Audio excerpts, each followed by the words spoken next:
بسم الله الرحمن الرحيم إن الذين يكتمون ما أنزل الله من البينات والهدى من بعد ما بيناه للناس في الكتاب أولئك يلعنهم الله ويلعنهم اللائنون إلا الذين تابوا وأصلحوا وبينوا فأولئك أتوب عليهم وأنا التواب الرحيم إن الذين كفروا وماتوا هم كفار أولئك عليهم لعنة الله والملائكة والناس أجمعين خالدين فيها لا يخفف عنهم العذاب ولا هم ينظرون صدق اللہ العظیم۔ جو لوگ چھپاتے ہیں ان مضامین کو جن کو ہم نے نازل کیا ہے، جو بالکل واضح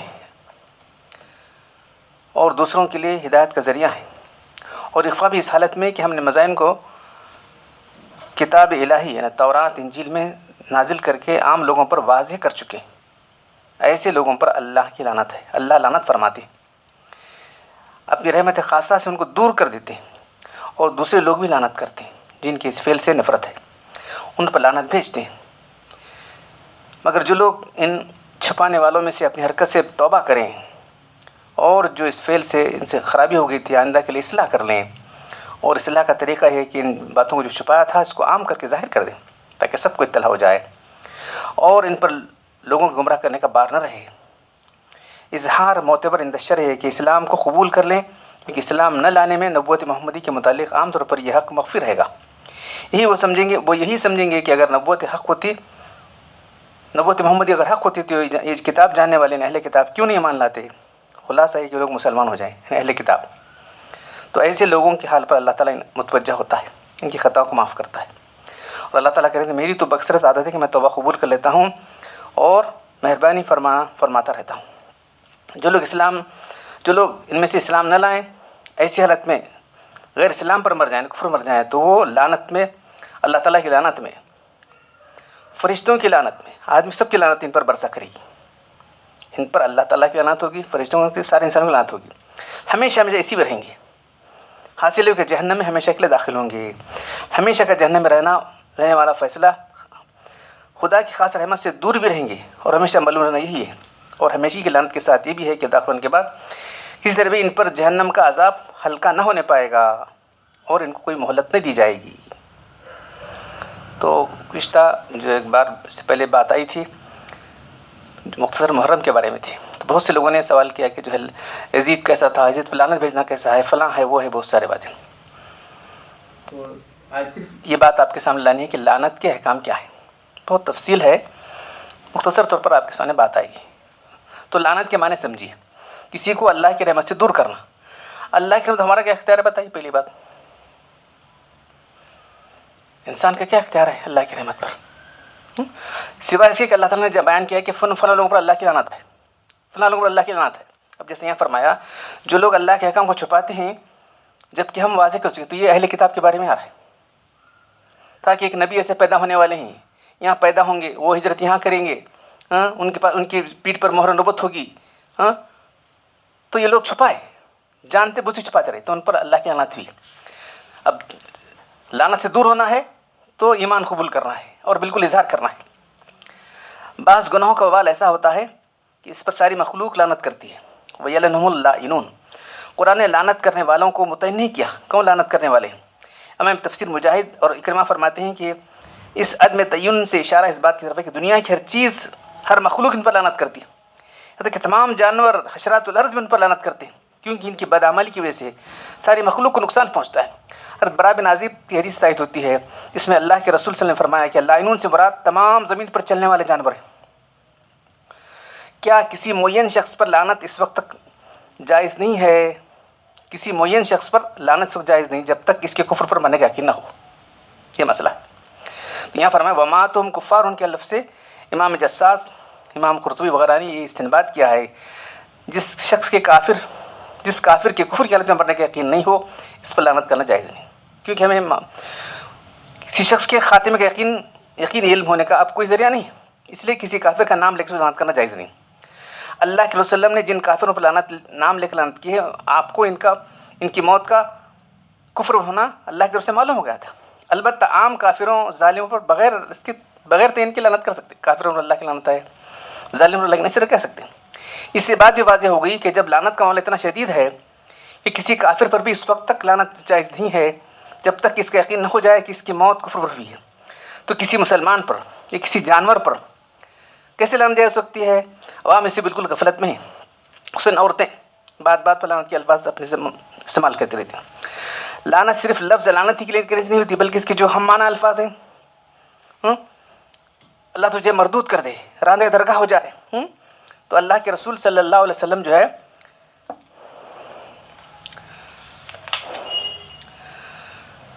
عیدین کی نماز پڑھ کے نکلے تو عورتوں کی طرف, مردوں کی نماز پڑھانے کے بعد یہاں بیان کرنے کے بعد عورتیں بھی آیا کرتی تھیں. تو آپ نے فرمایا یا معاشر النساء تصدقن, اے عورتوں کی جماعت تم اللہ کے رسول کا یاد کرو, کیونکہ میں فین اوری تم کو دکھایا گیا ہوں اکثر میں اہل النار, اکثر میں تم کو جہنم کی تقصیرات میں تم کو ہی دیکھا ہوں. وقل یا رسول اللہ, بھی میں یا رسول اللہ کہ اللہ کے رسول کیا بات ہے کہ ہم کو دیکھا. تکثرن الان, تم کثرت سے لعن کرتے ہو. دیکھ, کسی پر لعنت کرنا یہ کوئی معمولی بات نہیں ہے. یہ لعنت کے ہم الفاظ اللہ تجھے برباد کر دے, اللہ تجھے ہاڑ کر دے, یہ الفاظ ہمارے اکثر ہوتے ہیں. تو مختلف الفاظ ہو سکتے ہیں. لعنت کے اصل معنی کیا ہے کہ اللہ کی رحمت سے دور کرنے کی. اس لیے کسی کو مردود, راندہ درگاہ, اللہ کا مار وغیرہ کے الفاظ کا بھی لعنت کے حکم میں ہے. تو اصل اہل کتاب اور جو لوگ اہل کتاب کے طریقے پر چلتے ہیں ان کے لیے ہے. یہاں بھی کیف یہدی اللہ قوما کفروا بعد ایمانہم, اللہ ان کو کیسے ہدایت کرے گا. تو یہ اہل کتاب ایسی چالیں چلتے تھے, ایمان لا کے پھر جاتے تھے تاکہ لوگ سمجھیں کہ دین غلط ہے ان کا. ان پر ایمان لاؤ, صبح شام میں پھر جاؤ, یہ سکھاتے تھے اپنے لوگوں کو. کیف یہدی اللہ قوما کفروا بعد ایمانہم وشہدوا ان الرسول حق وجاءہم البینات واللہ لا یہدی القوم الظالمین. اللہ تعالیٰ کیوں ان کو ہدایت دے گا جو کافر ہو گئے ایمان لا کر, اور ایک گواہی دی کہ بے شک اللہ کے رسول سچے ہیں اور وہ صحیح روشن دلائل لے کر آئے ہیں. اللہ تعالیٰ ظالم کو ہدایت نہیں دیتا. اولئک جزاہم, ایسے لوگوں کی سزا یہ ہے ان علیہم لعنت اللہ والملائکۃ والناس اجمعین. دیکھو ان پر اللہ کی لعنت ہے, فرشتوں کی لعنت ہے, سارے انسانوں کی لعنت ہے. خالدین فیہا, اس میں ہمیشہ رہیں گے. لا یخافون عذاب ولا هم ينظرون. یہ سورہ آل عمران کی جو ہے 9 رکوع کی آیت ہے. یہی بات ہے جو اس سے پہلے آئی ہے. تو یہ لوگ جو ہے اہل کتاب اکثر لعنت میں گرفتار ہو گئے. اصحاب سبت جن کو ہفتے کے دن جو ہے کرنے سے منع کر دیا گیا تھا, انہوں نے ہفتے کے دن مچھلی کا شکار نہیں کرنا تھا. کیا اللہ نے ان کو بندر سور بنا دیا, وہاں بھی ہو اللہ نے ان کو لعنت کر دی. تو لعنت کے بے شمار واقعات قرآن کے اندر ہیں. شیطان اللہ کی لعنت کی ہے. تو ایسے لعنت کی اب تفصیل سے جانے کا نہیں ہے, صرف یہ بتانا ہے کہ لعنت کے احکام کیا ہے. تو صرف لعنت اللہ تعالیٰ ہی کی طرح حکم اگر ہوگا قرآن میں جن کے بارے میں کہا کہ ان پر لعنت ہے تو لعنت ہوگی. ہم اپنے طور سے کسی کو لعنت کر بول سکتے نہیں. ہم کون ہو سکتے اللہ کی رحمت پر حکم چلانے والے؟ سوچنے کی بات ہے نا بھائی. تو چند احادیث آپ کو سناتا ہوں تو آپ کو معلوم ہو جائے گا کہ یہ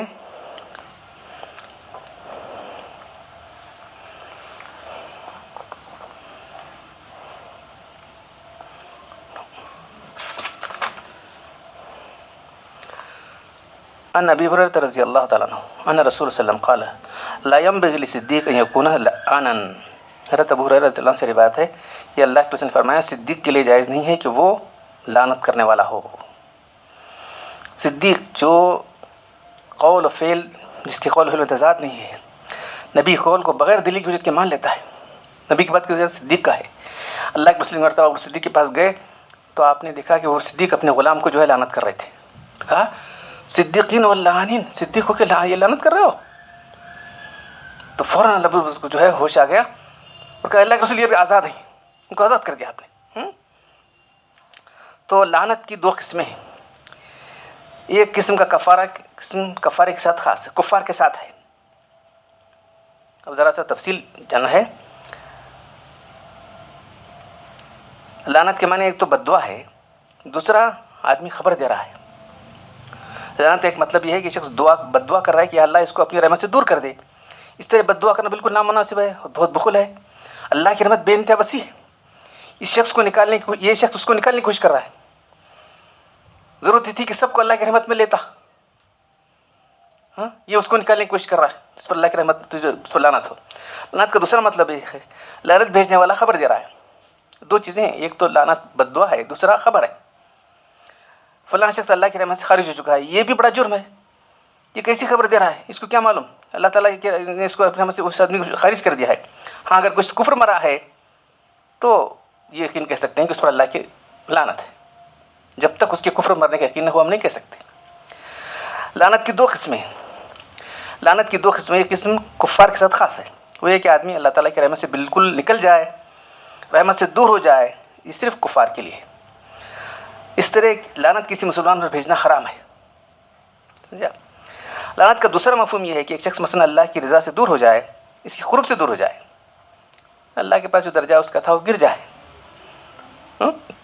اللہ کی رضا اس کو حاصل نہ ہو، اللہ قرب حاصل نہ ہو. اس طرح لعنت کی نسبت اس کی بد دعا اس مسلمان کے لیے ہو سکتی ہے جو کسی نام مناسب کام میں مرتکب کا ارتکاب کر رہا ہو.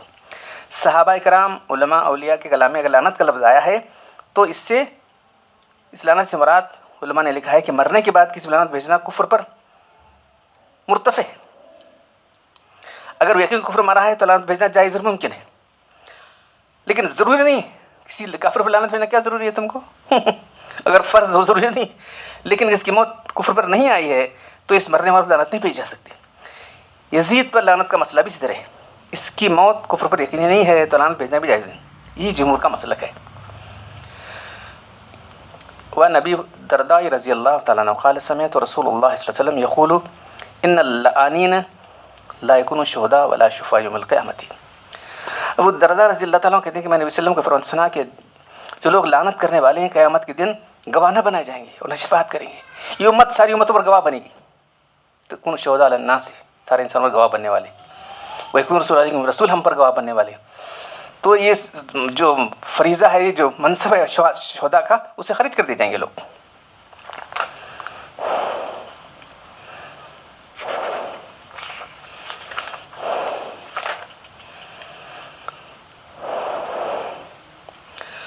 عن ابن مسعود رضی اللہ تعالیٰ عنہ قال قال رسول اللہ صلی اللہ علیہ وسلم لیس المؤمن بالطعان ولا باللعان ولا فاحش ولا بذیء. عبداللہ بن مسعود رضی اللہ تعالیٰ عنہ سے روایت ہے کہ اللہ کے رسول نے فرمایا کہ ایمان والا مومن نہ تو طعن کرنے والا ہوتا ہے، نہ لعنت کرنے والا ہوتا ہے، نہ فحش ہوتا ہے، نہ زبان درازی کرنے والا ہوتا ہے. عن ابن عمر رضی اللہ تعالیٰ عنہ قال قال رسول اللہ صلی اللہ علیہ وسلم لا يكون المؤمن لعانا. دوسری روایت میں ہے لا ينبغي للمؤمن يكون لعانا. ابن عمر رضی اللہ تعالیٰ سے روایت ہے کہ اللہ کے رسول نے فرمایا جو شخص کامل ایمان والا نہیں ہے، جو بہت زیادہ لعنت کرنے والا ہے، وہ شخص کامل ایمان والا نہیں ہے جو زیادہ لعنت کرنے والا ہوتا ہے. کسی مومن کے لیے موضوع نہیں ہے کہ وہ لعنت کرے. لعنتاً اور بد دعا سے اعتراض کرنا چاہیے. عن سمرة بن جندب رضی اللہ تعالی عنہ قال قال رسول اللہ صلی اللہ علیہ وسلم لا تلعنوا بلعنة اللہ ولا بغضب اللہ ولا بجہنم وفی روایت بالنار. حضرت سمرہ بن جندب رضی اللہ تعالیٰ عنہ کہتے ہیں کہ اللہ کے رسول صلی اللہ علیہ وسلم نے ارشاد فرمایا آپس میں ایک دوسرے کے لیے نہ تو خدا کی لعنت کی بد دعا کرو، نہ خدا کی غضب کی کرو، یعنی اللہ کی لعنت تجھ پر ہو، اللہ کا غضب تجھ پر ہو، اس طرح مت کہو. اور نہ اللہ تجھے جہنم میں ڈال دے یہ بھی مت کرو، اور نہ جہنم میں جانے کی دعا کرو، نہ آگ میں پڑ جانے کی دعا مت کرو. ایسی بد دعا مت کرو. تو ایسی دعا کرنے سے منع کیا گیا. دیکھ رہے ہیں آپ. عن ابی الدرداء رضی اللہ تعالیٰ عنہ قال سمعت رسول اللہ صلی اللہ علیہ وسلم یقول ان العبد اذا لعن شيئا صعدت اللعنة الى السماء فتغلق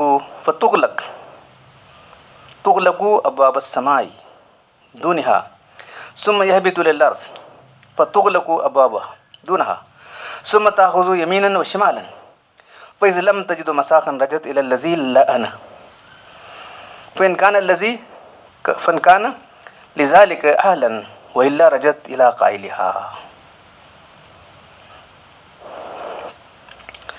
ابو الدرداء رضی اللہ عنہ کہتے ہیں کہ میں نے اللہ کے لیے فرماتے سنا جب کوئی بندہ کسی چیز پر، کسی انسان پر، غیر انسان پر لعنت کرتا ہے تو لعنت پہلے آسمان پر چڑھتی ہے، آسمان کے دروازے سے لعنت کے لیے بند کر دیے جاتے ہیں. لعنت زمین کی طرف آتی ہے تو زمین کے دروازے بند کر دیے جاتے ہیں. پھر نا دائیں بائیں طرف جانا چاہتی ہے، ہر جگہ سے جو دھتکاری جاتی ہے، چنا جب جگہ نہیں پاتی تو اس چیز کی طرف متوجہ ہوتی جس پر لعنت کی گئی ہے، جس پر لعنت کی گئی ہے اس کی طرف جاتی ہے. اگر وہ لعنت کی مستحق ہے، لعنت کی سزا ہے، تو اس پر واقع ہو جاتی ہے. اگر نہیں ہے تو کہنے والے پر لوٹ آتی ہے. دیکھو لعنت کیا ہے، دو دھاری تلوار ہے. اگر آپ نے کسی پر لعنت کی ہے، جس شخص پر، اگر وہ لعنت کا مستحق ہے تو لعنت اس کو ہوگی، اگر نہیں تو لعنت تم پر لوٹ کر آئے گی. یہ دیکھو اللہ تعالیٰ کے نظام کے تحت یہ لعنت چاہتی کہ ادھر ادھر جا کر ضائع ہو جائے، یا کسی پر یا دور کسی پر واقع ہو. اسی مقصد کے لیے آسمان پر چڑھتی ہے، وہاں راستہ نہیں ملتا، زمین پر آتی ہے، دائیں بائیں نکلنے کی کوشش کرتی ہے، کہیں گھس جانے کی کوشش کرتی ہے، دائیں بائیں نکل جانے کی کوشش کرتی ہے. جب وہاں بھی نکلنے کا راستہ نہیں ملتا تو جس شخص پر لعنت کی گئی اس پر، اگر وہ اس کا مستحق ہے تو اس کو لگ جائے گی، ورنہ اس شخص پر لوٹ آئے گی جو لعنت کا بھیج رہا ہے. عن ابن عباس رضی اللہ عنہ رجل نازت الريح رداء فلانه فقال رسول الله صلى الله عليه وسلم لا تلعنها فإنها مأمورة وإنها من لان شيئا ليس بأهلها رجت لعنت عليه. ابن عباس رضی اللہ عنہ سے روایت ہے کہ ایک دن کا واقعہ کہ ایک شخص کی چادر ہوا اڑا لے کر چلی گئی، تو اسے ہوا پر لعنت کی. دیکھو تو اللہ نے فرمایا ہوا پر لعنت نہ کرو، وہ تو اپنی چل رہی ہے، اپنے اللہ کے حکم سے چل رہی ہے، وہ مامورتن، وہ حکم کی تابع ہے. جیسے کسی ایسی چیز پر لعنت کرتا ہے جو لعنت کی مستحق نہ ہو تو لعنت کسی پر لوٹ کر آتی ہے، لعنت کرنے والے پر. ہوا تو اپنے حکم سے نہیں چلتی بلکہ اللہ کے حکم سے چلتی ہے. انسان کو چاہیے کہ اس پورے نظام کو مد نظر رکھے، نہ کہ یہ کہ دل برداشتہ ہو کر ظاہری طور پر برس پڑے. ہوا تو ایک ظاہری سبب ہے، اصل حکم کس کا ہے؟ اللہ تعالیٰ کا. کہیں انسان ہو جائے کہ اس میں اللہ تعالیٰ کی شان میں بے ادبی گستاخی ہو جائے. اسی سے معلوم ہو گیا کہ انسان کے علاوہ دیگر اشیاء پر بھی لعنت کرنا منع ہے. ہاں اجمالاً طور پر لعنت کیجیے، جیسے کہ چوروں پر لعنت ہے، شرابیوں پر لعنت، اس طرح سے لعنت کی جا سکتی. تو یہ لعنت کے احکام آپ حدیث سے سن لیے.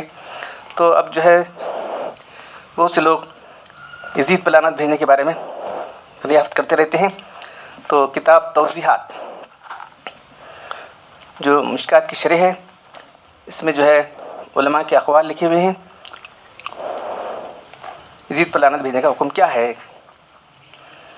علامہ روح المانی، علامہ آلوسی، صاحب روح المانی علامہ آلوسی کی تحقیق ہے کہ انہوں نے امام احمد بن حنبل کے بیٹے عبداللہ نے اپنے والد امام احمد بن حنبل سے پوچھا کہ یزید پر لعنت بھیجنے کا حکم کیا ہے؟ تو امام احمد نے فرمایا جس شخص پر اللہ نے اپنی کتاب لعنت بھیجی ہے اس پر کیوں لعنت نہ بھیجی جائے؟ نے کہا بجان کہاں ہے قرآن میں نے تو فرقان پڑھا ہے. تو امام احمد نے فرمایا کہ اللہ فعل عصیتم ان تولیتم ان تفسدوا فی الارض وتقطعوا ارحامکم اولئک الذین انعم اللہ فاصمهم واعمی ابصارهم. یہ سورہ محمد کی آیت ہے. اس میں اللہ تعالیٰ نے فساد کرنے، صلہ رحمی کو توڑنے والوں، صلہ رحمی کو قطع کرنے والوں پر لعنت فرمائی ہے. اسی جو کچھ کیا وہ حضرت حسین کے ساتھ جو کچھ کیا، اس سے بڑا فساد کیا ہو سکتا ہے؟ علامہ آلوسی لکھتے ہیں کہ اس سے معلوم کسی شخص پر معین اور نامزد کے لعنت بھیجنا جائز ہے، مگر اس میں کچھ اختلاف ہے. یہ ان کی رائے ہے. جمہور کے نزدیک کسی متعین شخص پر لعنت بھیجنا جائز ہے، خواہ وہ فاسق ہو یا غیر فاسق ہو، خواہ وہ زندہ ہو یا مر گیا ہو، جبکہ اس کی موت کفر پر یقینی نہ ہو. ہاں اس کی موت کفر پر یقینی آئی ہو اس پر لعنت بھیجنا جائز ہے، جیسے ابو جہل پر. علامہ بلقینی اس طرف گئے، ایک شخص فاسق فاجر پر بھی یقین سے لعنت بھیجنا جائز ہے. علامہ روح المانی کہتے ہیں کہ ہم علامہ بلقینی کی تحقیق کی روشنی میں یزید کی لعنت میں کوئی تردد نہیں کرتے. کچھ لوگ جو ہے بھیجنے کو جائز قرار دیتے ہیں، لیکن جمہور کا یعنی تمام علماء کا یہ ہے یزید کی صفات خبیثہ اور کبائر کا ارتکاب حد سے زیادہ ہے. اس نے اپنے دور اختیار میں اہل مکہ اہل مدینہ سے جو کچھ کیا اور حضرت حسین رضی اللہ تعالیٰ کے قتل پر جو خوشی کا اظہار کیا، ان کے گھر والوں نے جو توہین کی، اس کی لعنت کے لیے کافی ہے. انہی میں سے حافظ ابن جوزی رحمۃ اللہ علیہ اور قاضی ابو یعلا رحمۃ اللہ علیہ یہ بھی کہتے ہیں، علامہ تفتازانی بھی کہتے ہیں ہم اس کی لعنت میں کوئی توقف نہیں کرتے.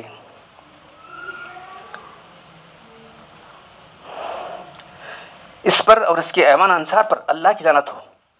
علامہ آلوسی مزید لکھتے ہیں یزید کی لعنت پر علامہ سیوطی نے بھی تصریح کی ہے اور ابن وردی نے بھی تاریخ میں اور کتاب الوافی بالوفیات میں بھی لکھا ہے، جب عراق سے حسین کی پسماندگاں عورتیں اور بچے گرفتار ہو کر یزید کے پاس گئے تو یزید ان کو دیکھنے کے لیے مقام جیرون تک باہر آیا، اور حضرت حسین اور علی بن حسین کے بچے عورتیں گرفتار تھیں، اور ان کے ساتھیوں کے سر نیزے میں اٹھائے ہوئے تھے، ایک کوا کائیں کائیں کی آواز لگا رہا تھا۔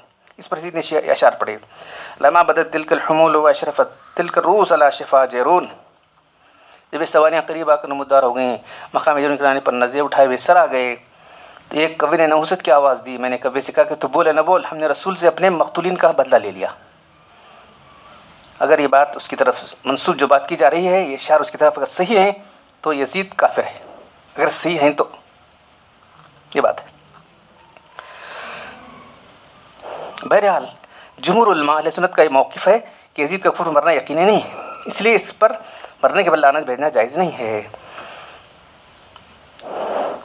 علامہ غزالی رحمۃ اللہ علیہ، امام غزالی بہت بڑے ساتویں صدی کے عالم گزرے ہیں، یزید پر لعنت بھیجنا حرام ہے، بلکہ مسلمانوں کی دعائیں اس کو شامل ہیں کیونکہ مسلمان ہو کر مرا ہے۔ شیخ اسلام علامہ ابن تیمیہ رحمۃ اللہ علیہ نے کہا کہ امام احمد بن حنبل کے نزدیک یزید پر لعنت بھیجنا مکروہ ہے۔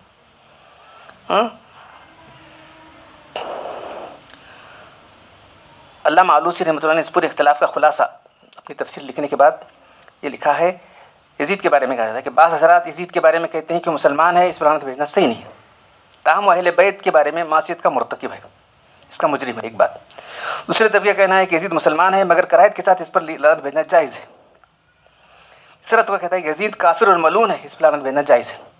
چوتھا طبقہ یہ کہتا ہے کہ یزید پاک صاف ہے، اس نے جو کچھ کیا کوئی گناہ نہیں کیا ہے۔ یہ مختلف خیالات ہیں۔ تو جو ہے ہم کو جب اتنے اختلافات ہیں تو اس اختلاف میں پڑھ کر یزید پر لعنت بھیجنے سے ہم کو کیا حاصل ہونے والا بتائیے آخر۔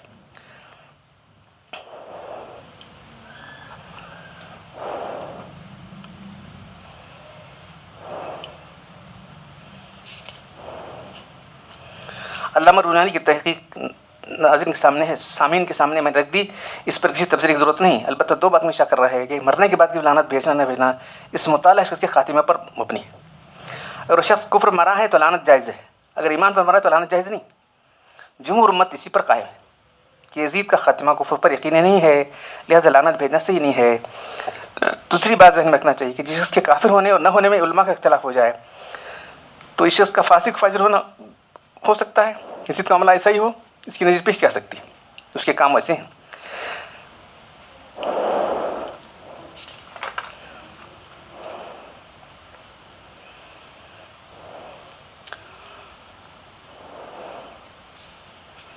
بہرحال کربلا میں حضرت حسین رضی اللہ عنہ جو اس نے کیا، اسلام کی سفید چادر پر ایک بدعنوان دھبا ضرور ہے، ہم اس کی تائید نہیں کرتے اس نے جو کچھ کیا، کیونکہ اس کی حکومت کے دور خلافت میں ہوا، اس کے دوران حکومت میں چیزیں ہوئیں، وہ پوری طرح ذمہ دار ہے، اس کی تائید نہیں کرتے ہم۔ لیکن اصل چیز مسئلہ کیا، لعنت بھیجنا ہے، نہیں یہ مسئلہ ہے ہمارے سامنے۔